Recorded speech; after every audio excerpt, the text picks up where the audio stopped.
Hello, hello, and welcome to Hygiene Elevated Conversations and Innovations. We are joined this evening by Miss Noriana Miscione. Did I say that correct again? You did. I also have another last name prior, so I use both. Perfect. What is that last name? Missione. Oh, Miscione. That's right. Perfect. So, Noriana, you have such a unique story. You reached out to me to be on the podcast for one reason, but we started having another conversation, and I was like, I want to hear your story as a hygienist. So I'm going to give you the floor to just kind of talk about your intro of being a hygienist and what your practice looks like right now. So you have the floor right now. Well, thanks for having me. So I have been practicing since 2007. I graduated from a very small dental hygiene school in the middle of southern Georgia. Um, and I have practiced in multiple states, North Carolina, Georgia, Washington, and Idaho. I currently live in Boise, Idaho, and I travel on a weekly basis to Seattle, Washington to practice in a very advanced perio practice. Now, you're not just like driving across the border from Idaho into Washington. You are flying from Boise into Seattle. Yes, it's about an hour 15-minute flight depending on the weather.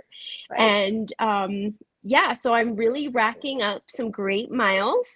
Um, and really like getting to enjoy my time in the lounge as well, and eating good food that I don't have to cook. So, yeah, so I fly out usually Sunday afternoon, evening, and then I have a dear friend who lets me stay at her house so I can Oh, work. I work 5 days a week, like a block from where she lives, so I get to walk as well. So walking, flying, all the transportations, the light rail I get to take, occasionally a bus. Yeah. that's awesome. So, when you and I had talked, when I first moved up to Utah 3 years ago, I was commuting back and forth between my former practice in New Mexico, rural New Mexico, to Utah. And I thought, what other hygienist in the world gets to commute?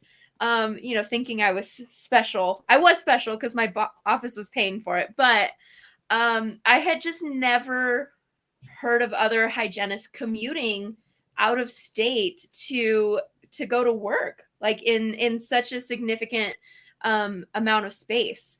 So why did you start commuting? Why how did this happen? So I was previously with a very large perio practice, and my husband got relocated to Boise for work, and they actually had another hygienist within the group that lived in Boise, and they flew her back and forth. And they offered it to me, and I said, sure, this would be great. I would love to still keep my job, stay with my patients, and utilize the technology, and only have to be a wife on the weekends. And so I did that for a while, and it worked out great. I really enjoyed it. And then I started kind of getting like, oh, I kind of really want to live in Idaho and slow down. And I tried that for less than 6 months and realized it wasn't for me. I think, especially being around Washington's very progressive hygiene practice in general, like a lot of innovation, a lot of amazing hygienists. So I was just used to being surrounded by a blanket of knowledge. And when I came to Idaho, I felt like I was on my own island, and that was really hard for me. So I decided to, it's the hygiene market, right? This is my world. Why don't I go and find what I want again and fill this bucket of perio that I love so much? And so I approached one of the dentists, and said, "Hey, I want to come work for you. And they were like, oh, whoa, you're a little strong. And I said, I have the skill set. So let's talk. And I met with their HR. Not even a couple weeks later, I flew out, met one of the owner doctors, and by the end of the interview, I had the job. So it just worked. It was just checking all those boxes and filling my perio love. Um, and so I was like, you know what, I'll do it, but I'll do it on my terms. So I said, I'll come 2 weeks a month. I'll pick my weeks, and I'll make it work so I can be there in the need. You need a hygienist, right? And I need a job. And that way I'm also home for 2 weeks to do all the things that kind of the work-life balance, so I can enjoy my family. I can do things like this. And, so yeah. Gosh, that's so crazy. The boldness that you have to approach, be like, look, you're gonna hire me, and this is why. I love Yeah. that. And I was really surprised too during my traveling. Like, I met another hygienist. She lives in Boise and she flies to Alaska and works. Yes. And so I was like, once again, I thought maybe it was just me and this other hygienist. I've met you, I've met her. I feel like we should start our own, club. The I didn't traveling even know RDH this was club. like a thing on the West Coast. Like, I know the East Coast hygienists do this, like maybe because their states are so neighboring, right? It's Tiny, easy to just tiny. drive over and work. But I didn't know there was this community of hygienists flying out to go work on our side of the country. This is so cool. West Coast, I West also Coast. can't imagine what that's like to just pack your bag. And I mean, it's a lifestyle. It really is, but it's also this, like, when I'm there, I just work. I could Mhm. care less about what's going on in the house, what I have to worry about. And so I get to completely separate to really be able, like, okay, I close the door on work. I'm going to go home and not worry about work. And then I got to close the home door and open the work door and solely give Mhm. 120%. So it's, it works well for me. Gosh, that's so unique. So why this practice? You were telling us a little bit before we got onto the podcast that this is like a high end perio practice. So tell us what that's like and why specifically you chose this practice. Yeah, so I was Instagram stalking the one dentist and really um, was amazed how beautiful his grafting cases and just how he presented start to finish in his cases and educating. So that was one appealing moment that I was like, ooh, I would like to work for this guy. I could probably learn a lot, and he does beautiful work.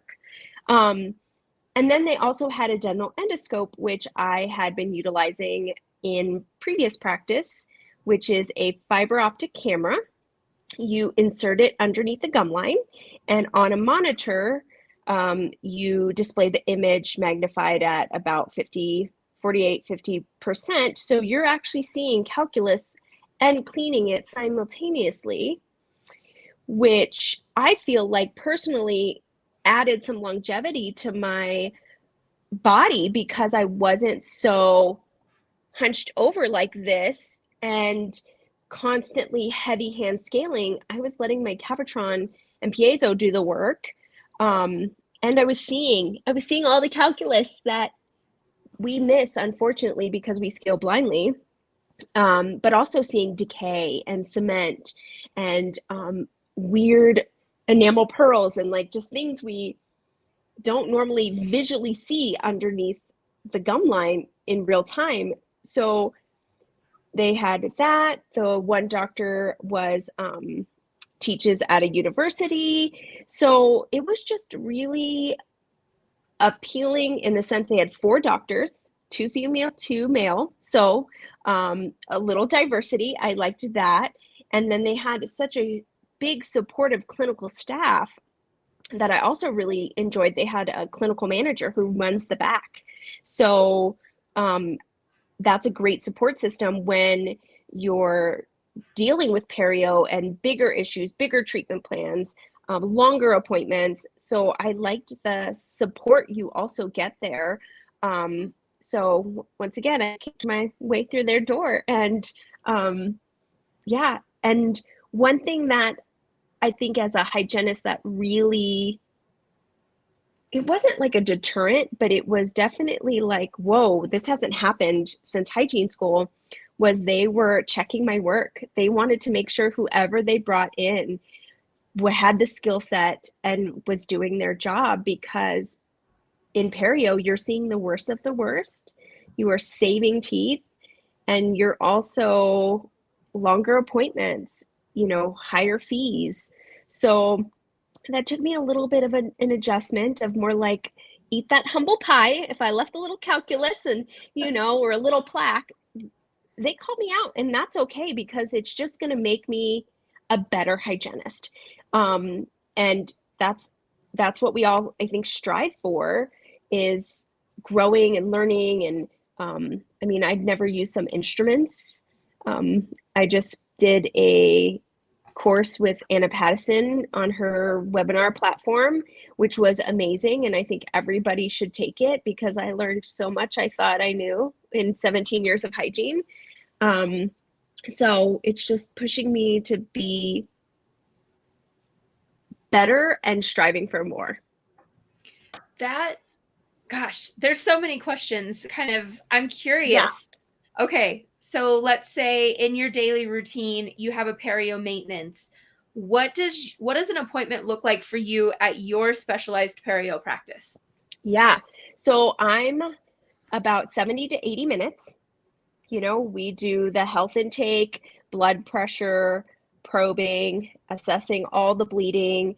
And even sometimes the beauty of me having a longer appointment is if somebody was a 3 millimeter pocket and they bump to a 5, I have time to anesthetize, and I have time to effectively get that back to health, or even bust out the dental endoscope. So I'm not rushed. It is polishing, still using the piezo, using a lot more hand instrument scaling. Like I said, instruments I'd not seen or used before too, and just being able to get the furcations and, these, unfortunately, like, we know there's no cure, right? So just trying to do what we can to maintain and keep these teeth for the remaining of these people's lives so they can chew, talk, function, is our goal. So allowing that extra time and spending more time on OHI, like, okay, grab the mirror. Here we are going to go with the proxy brush, and we size everybody with tepe brushes. So, okay, here's your color codes, and this is what goes where. And just having that time, right, to build that relationship, and not these 60 or 40 or even 20-minute hygiene appointments I hear people are, running into. And we know when a patient is at a perio practice too, like, the light bulb switches for them. They're like, oh, what? I'm gonna die and lose my teeth? I can't do that, right? So their mindset is super unique, and then they're engaged. They're so engaged, and they're like, they're in there too, like, oh, this one spot was bleeding and it was a day and a half, and like, they're just so detailed on what they report because they're vested. So you have like all type A personality patients. Mostly, yes. There are some, yeah. Yeah, there's some interesting, and you also get the patients that some people can't handle, so they just send you to the perio office. They're like, I can't, this person's crazy. So we get a lot of those too, but they tend to tone out with us because we don't tolerate that. Like, you want us to save your teeth. This is the game plan, right? Like, yeah. You will lay back because I can't do my job unless you lay back. And I know if you lay in a bed, we can recline this chair a little bit more for you, Yeah, oh my gosh, I love that. Yeah. Like, So I'm like, how do you get in bed? How do you do it? yeah. You know, I just love listening to you talk about this because it's this world that I don't know about. I have never used an endoscope with my perio cases. Me And when you're either. talking about all of the stuff you can see, I am like incredibly envious for one, but I'm also thinking about like, wow, how much more efficient we could work if we could see everything, right? Like, are we overscaling? Could I have saved myself a few minutes on that pocket if I could have visually seen it was clean already and moved on? So I just think that is fantastic, like super, super cool. I was also thinking about when you talked about the doctors coming in to check the work.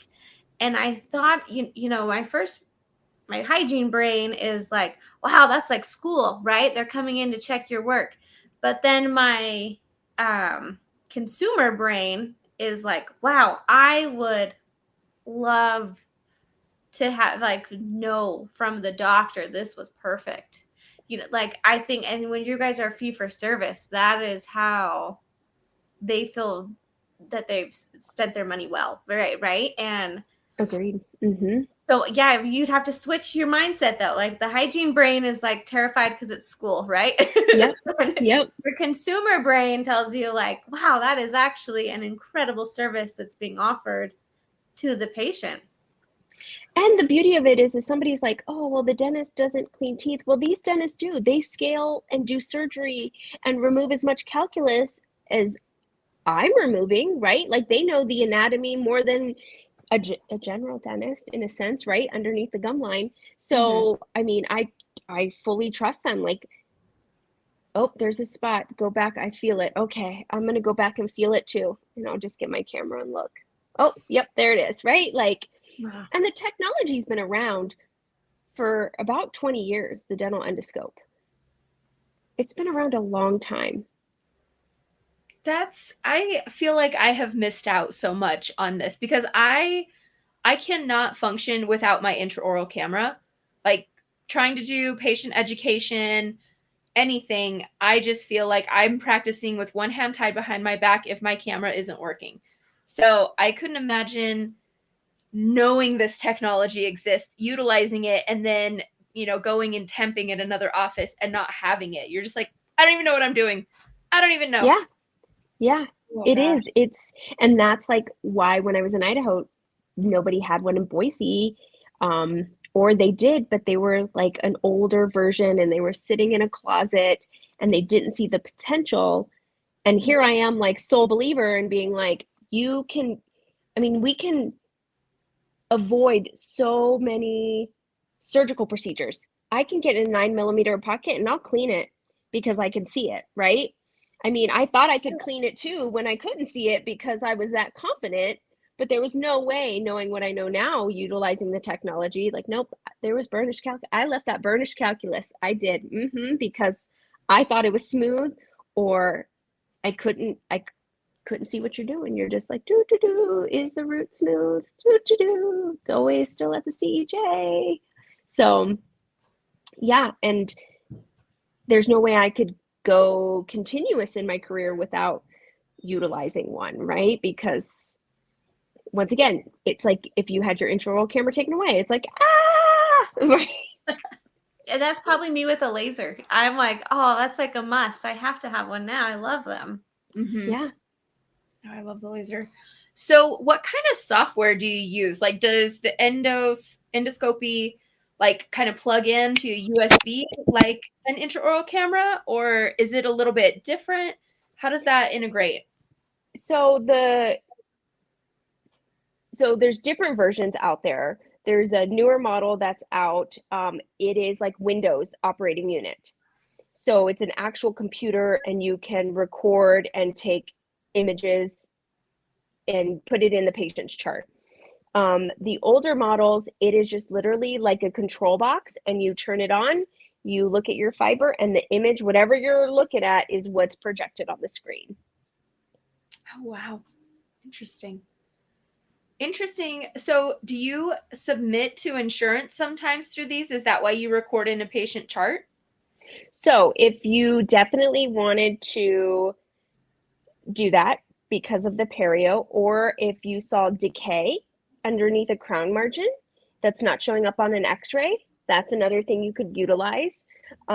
When you're a referring doctor, right, the perio will say, oh, there's decay, or here's the cement I cleaned off, and just send it back. So maybe you know, or endoperfs. So if we see an endoperf, the gutta purchase perfing out, it doesn't typically show up on an x-ray, but that's a great indicator to just let the general dentist know to keep an eye on it. Like they might not be symptomatic, but it's still open.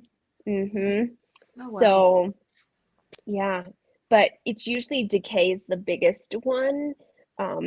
Because too, when we're submitting for insurances for any scaling, I mean, our perio measurements and our x-rays are going to be really what they're going to look at. They probably wouldn't really know what the picture is either, you know? So what's the learning curve with that camera? yeah. So every hygienist is different. I self-taught myself. So I would say it took me a few months to master it because you're using your mirror hand to hold your Explorer fiber and then your Cavitron. So you're using two hands, 2 feet, because the camera has a little water line to keep the field of image clean that you're constantly kind of, or like if you remove calculus, it kind of flies in your vision. So you just put a little water, and then your Cavitron or piezo pedals also water. So it's a little bit like learning, oh, which foot pedal am I gonna connect with what hand, right? And then also looking at the screen because we're used to looking in the mouth.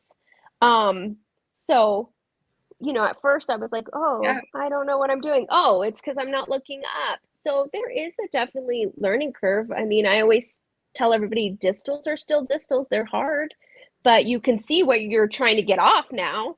And then, patient management or like tori or limited opening, there's always going to be kind of that you have to combat around. But practice makes perfect. So the more you do it, the more it's going to be second nature, just like when we learned our hand instruments and our Gracies, it's kind of like going back and even the different Cavitron tips and piezo. So I learned with Cavitron tips and now I'm using piezo tips.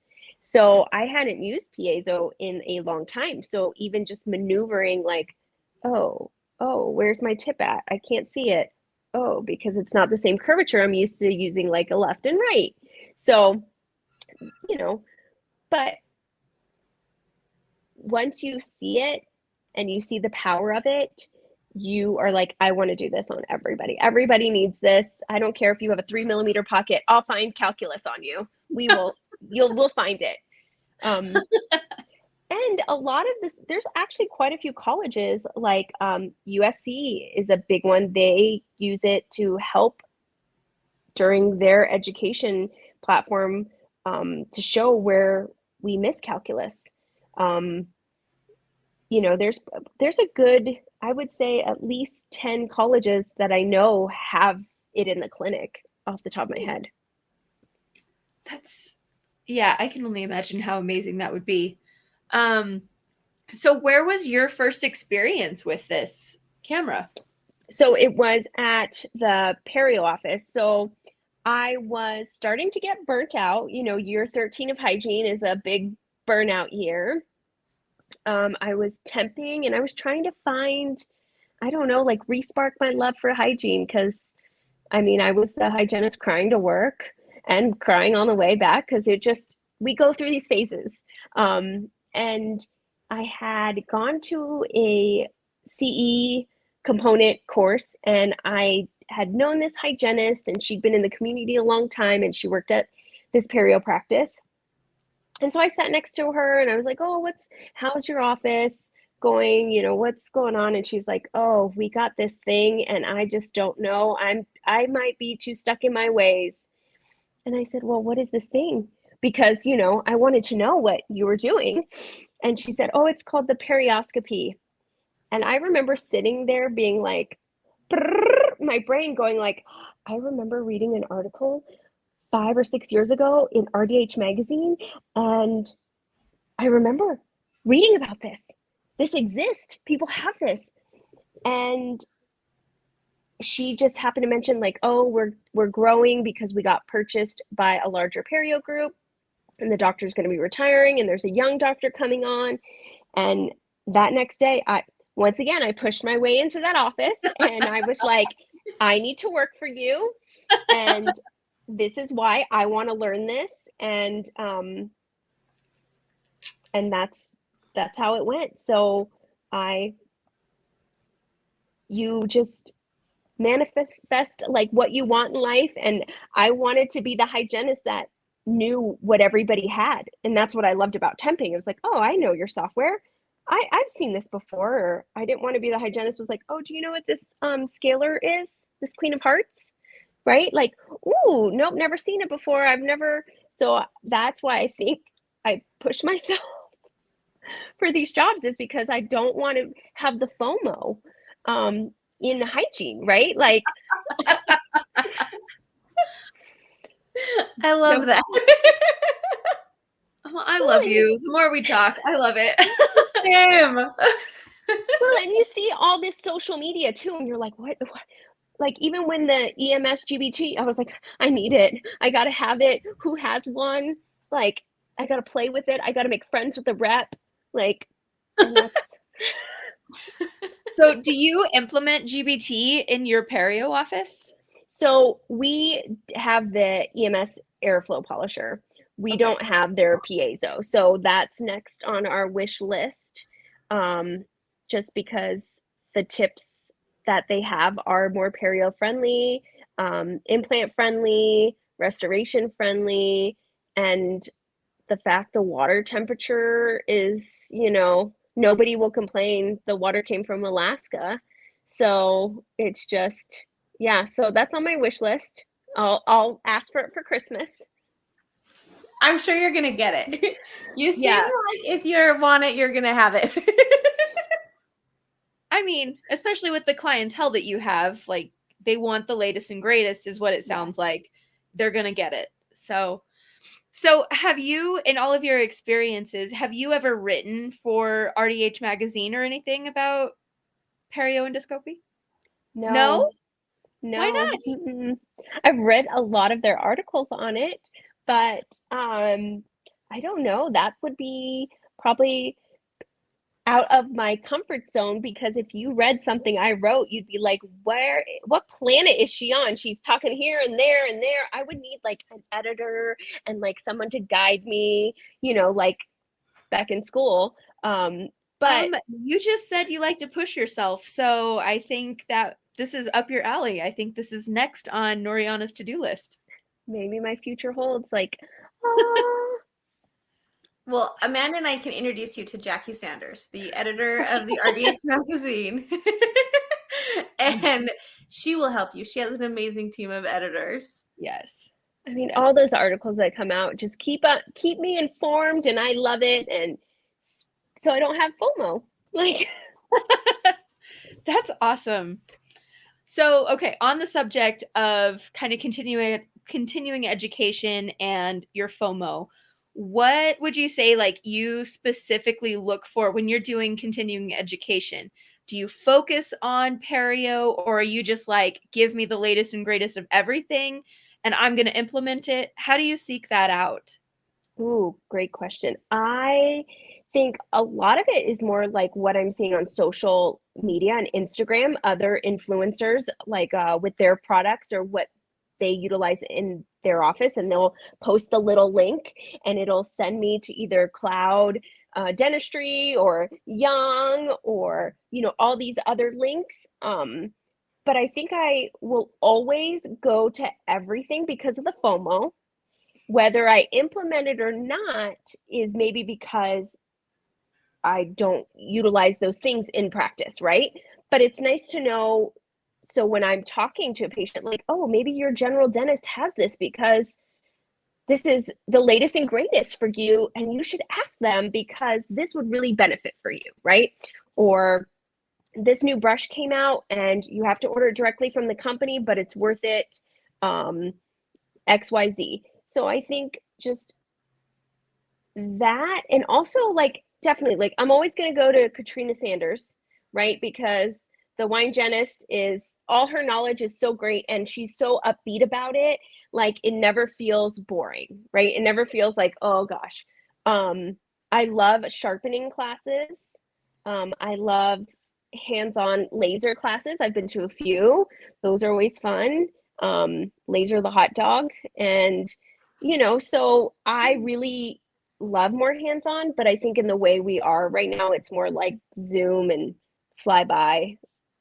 But yeah, so I probably did 300 CEs last year, if Oh, not wow. more. Hmm. Holy moly. Any component I will like support if they post it on Facebook, and I'm like, oh, I'll go to your component meeting via Zoom. And Okay, that's the definition of FOMO. If you have 300 CEs. I know. I'm like, I thought I overachieved with 100 last year. With all the webinars. I'm like, yeah, that's awesome. Let's do that. but too, 300? when you hold multiple state licensures, like right now I'm down to 2, but I used to maintain all 4, like keeping up with what needed what and what counted at what. So I was like, I'm just going to take it all. And if I get audited, I'm covered. Right. That's safe. That's safe. So let's see, I can't remember, it might have been 2 years ago at Under One Roof. Amanda and I did a CE course that Katrina Sanders taught on staging and grading. And she's just brilliant and hilarious and funny and all those great things, but she made sense. And I don't know how many people just didn't pick up on staging and grading the first time they heard it. So, I mean, I had heard it, trying to implement it, but listening to her speak on it, I'm like, oh, duh, get it now. Like, she's a great speaker. She has a way, and all that information stays in my brain, right? Like that's the beauty of it, is like her voice comes out, her and her wine glass and her dog, and I'm like, oh, that's right, she told me this once and this is what it should be. So that's funny. Okay, so as somebody who has 300 credit hours of continuing education, what would you think, or what kind of trends do you see are going to kind of help shape the future of hygiene, like the technology aspect of things? Yeah, I think definitely AI is going to continue and it's going to advance. And I mean, it'll be where you don't even use a wand or even x-rays. Who knows? You just go and it gets scanned and it gives you this printout. And I think too, also, like we are doing more whole body. We are talking about the microbiome. I think we'll see a little bit of a different trajectory because we've had so many overexposure for all these chemical properties. Now we're seeing the,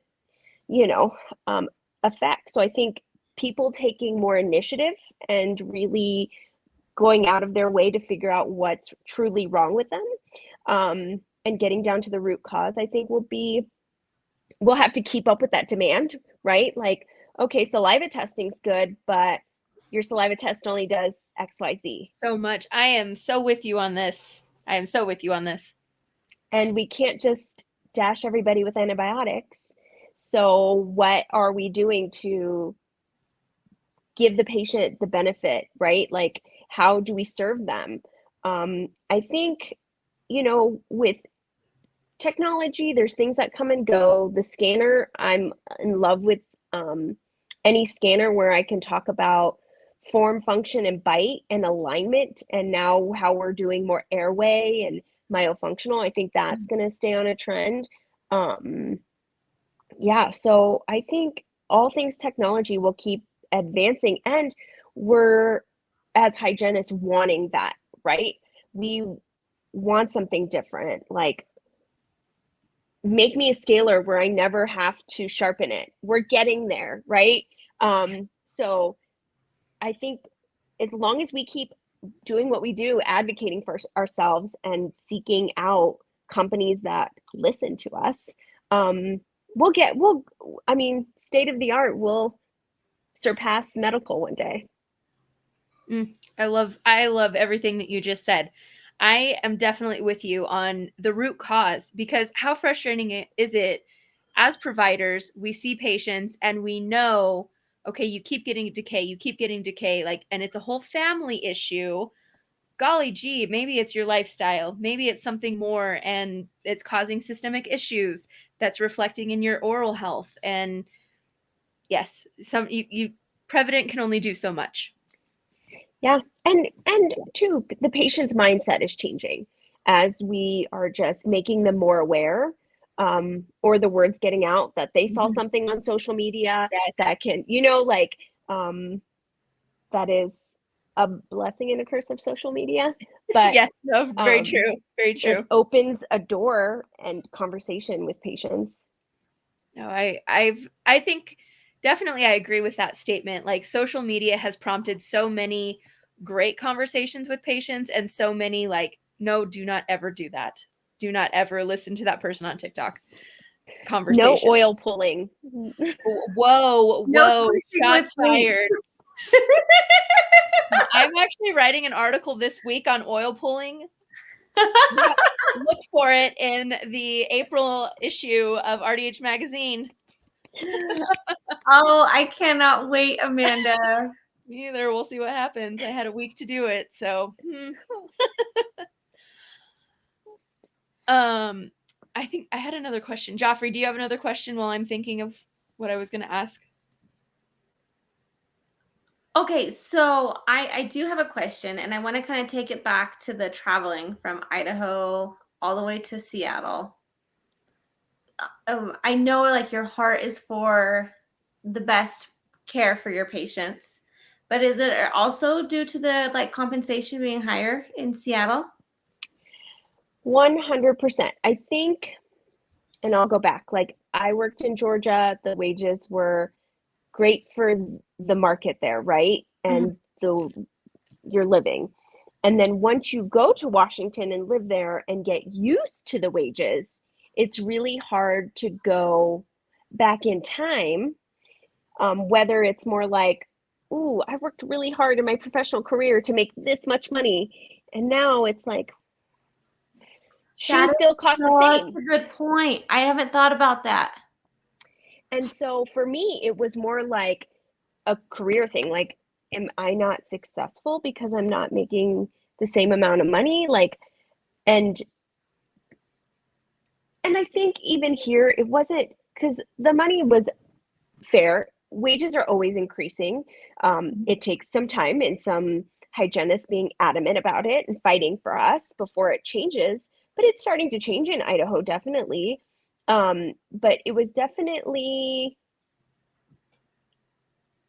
yes, that was a factor.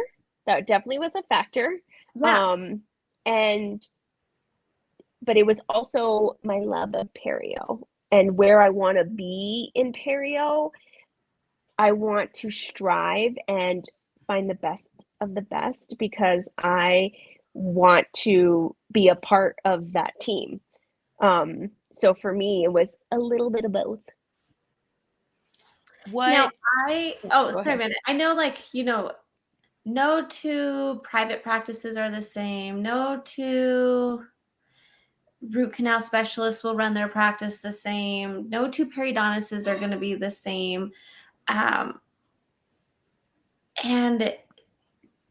I'm wondering what you feel about that, because I recently had a case where, we're talking about tooth number 27, and I could, like, my probe just falls right in, and I'm like, yeah, no, this isn't for me. Like, I don't feel confident I have the tools to clean this pocket.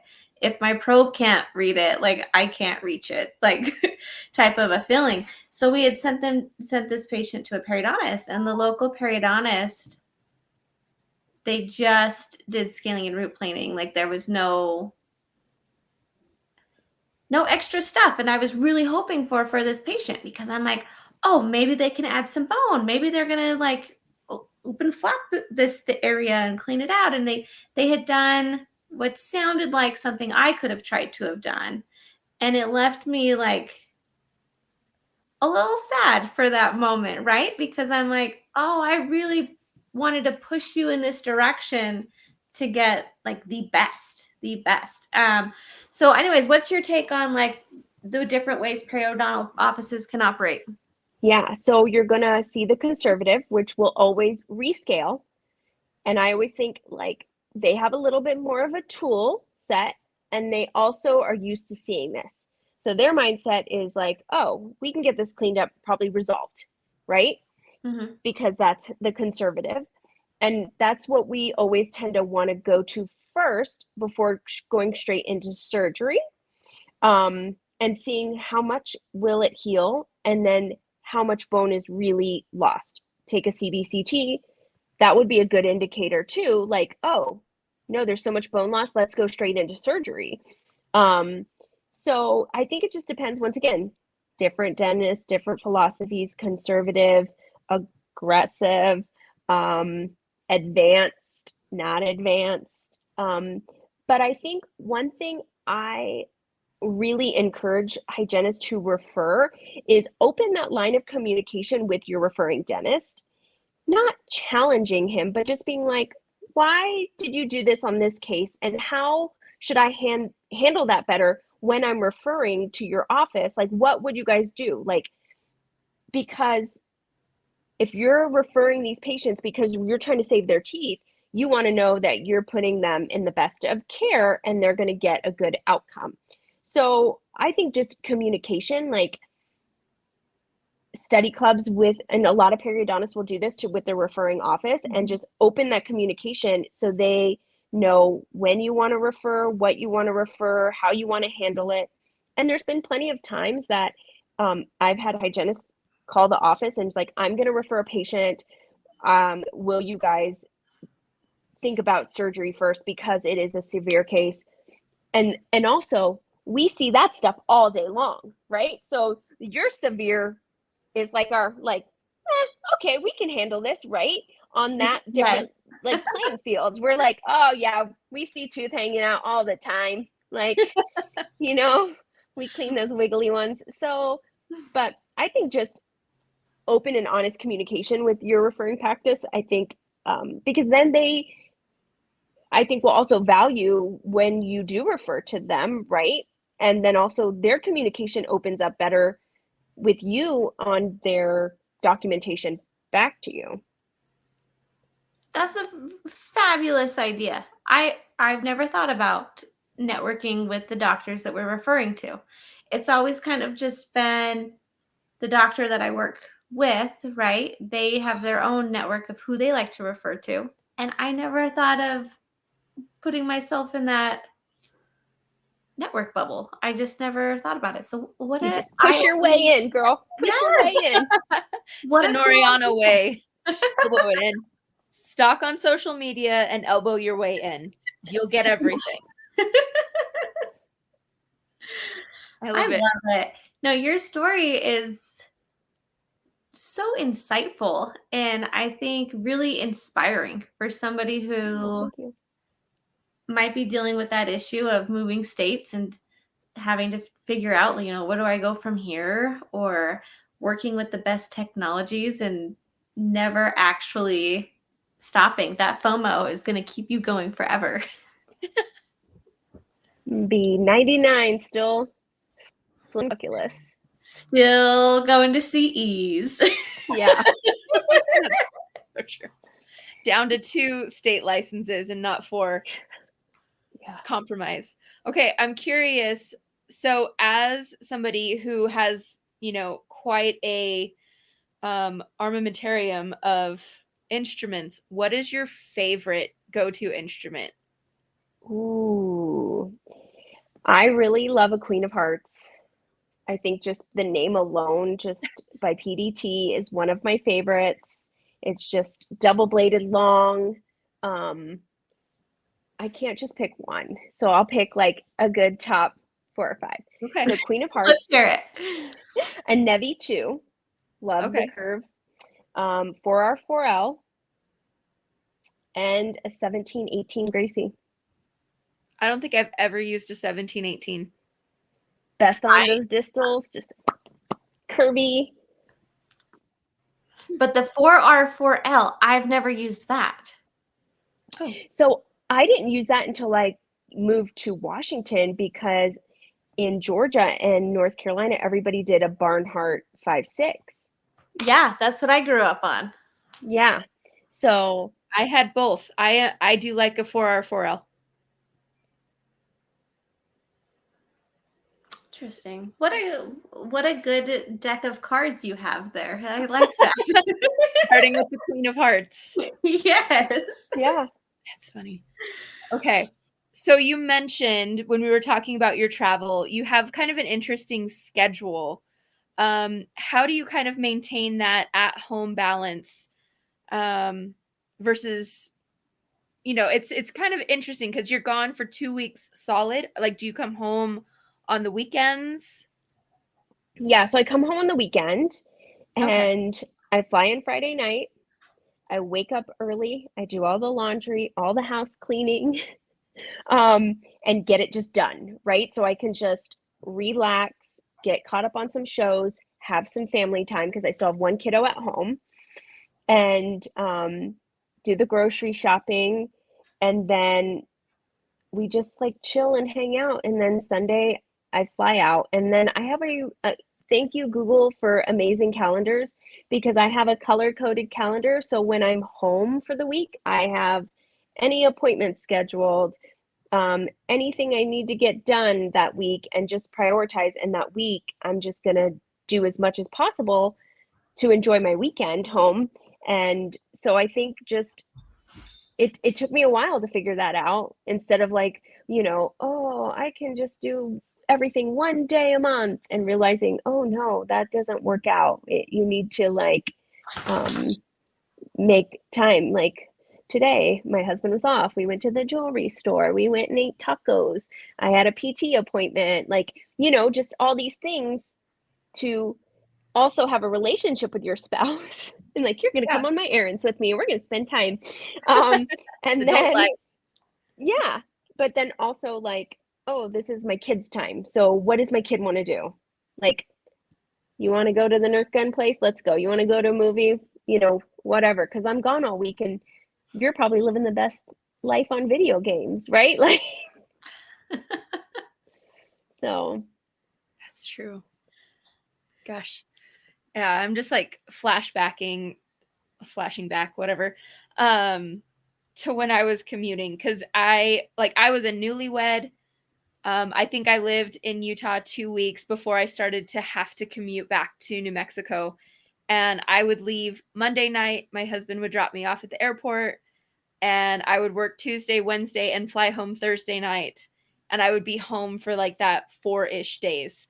And it was so weird as a newlywed, like going back to your home state and working. And then like, it was like living 2 lives. It was super weird. But it It was a is. fun adventure, but it was just like, I do not want to do this long term. See, and I thrive on it because I also like have such a good friend group in Washington from when I lived there.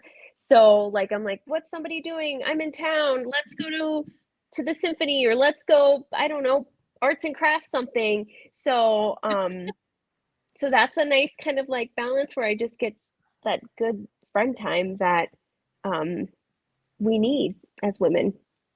That does sound like a best of both worlds situation that you have. So it sounds like you have found your unicorn office. They do exist, people. They do. They do. I knew it. I knew they were out there. The travel lifestyle is something I'm recently adapting by traveling to the hygiene schools and presenting to their classes before graduation. And so just this month, I'm going to be going to Colorado for a day, and then going to New Mexico for a day. Woo-hoo! And yeah, and I've really been trying to plan mine where I fly in the morning, present in the afternoon, fly back. So it just seems like I was just at work all day and that the family doesn't even know I was gone. That is my travel goal. I know it won't always work out that way, but it's very interesting trying to book flights and rental cars for all these various cities and timing of what comes when and when you want to get there. yeah. But you should make a point of doing something fun while you're in these cities, because you don't want to look back and say, I've been to 50 cities, and people are like, well, did you go to the park? There's a famous park there. And you're like, what? I didn't even know. So you should definitely take advantage of seeing the I will sights. take your advice. I love that find advice. my favorite restaurant. Yes. In every city. I love it. Okay. Well, it sounds like we're going to wrap up with our final two questions. Okay, Noriana, what do you wish you would have learned in school that took you years to learn as an RDH? Ooh.